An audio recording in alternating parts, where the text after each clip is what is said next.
Bonjour Christophe. Bonjour Pauline. David Rigoleros disait à l'instant que c'est une victoire stratégique des gardiens de la révolution iranienne. 200 missiles balistiques, ça coûte cher. Comment est-ce que ces gardiens iraniens de la révolution peuvent financer une telle attaque ?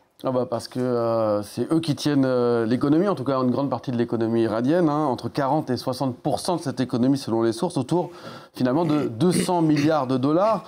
Et même si cette économie, elle va mal, très mal même, notamment en raison des sanctions, eux, ils tirent plutôt profit de ces sanctions parce qu'ils ont mis en place un système de corruption, un système de trafic en tout genre, trafic de drogue mondiale notamment, qui va renflouer leur caisse. Et le fait d'être inscrit sur la liste des organisations terroristes des États-Unis ne semble pas les empêcher de s'enrichir encore plus. Alors, pour bien comprendre, Pauline, faut peut-être revenir à leur histoire. Ils sont nés avec la révolution iranienne en 1979, à l'origine pour protéger l'ayatollah Khomeini et pour protéger la révolution. Mais après la guerre Iran-Irak à la fin des années 80, ils ont commencé à contrôler la reconstruction du pays.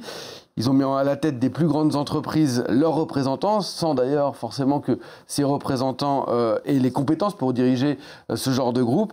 Et c'est à ce moment-là que naît notamment le conglomérat Khatan al-Anbiya, qui est d'abord une société d'ingénierie sur laquelle se sont greffées ensuite pas moins de 5000 entreprises dans différents secteurs, de la construction à la défense ou encore dans le secteur du pétrole, un chiffre d'affaires impressionnant, 50 milliards de dollars en 2016, soit plus de 12% du PIB du pays à lui seul.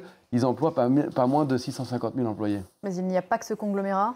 Non, il y a d'autres groupes aussi. Au total, les gardiens de la Révolution, ils sont présents dans de très nombreux secteurs, le BTP, le secteur financier, mais aussi les industries agroalimentaires, de télécommunications, même dans le cinéma. Ils contrôlent aussi plusieurs ports importants, comme celui de Bandar Abbas, port stratégique qui se situe au milieu du détroit d'Ormuz. Ils contrôlent également l'aéroport de Téhéran. Ils ont d'ailleurs la main sur de nombreux contrats dans le pays. C'était par exemple impossible à l'époque où il n'y avait pas de sanctions pour une entreprise étrangère d'importer réellement un appel d'offres sans avoir un feu vert de ces gardiens de la Révolution. Enfin, c'est un point important aussi, ils contrôlent une grande partie du système caritatif du pays. Et là, on parle de sommes importantes qui sont souvent détournées, ce qui leur permet d'acheter des armes, de financer des proxys comme le Hezbollah ou d'autres, aux dépens finalement de la population qui elle, s'appauvrit de plus en plus. Merci beaucoup.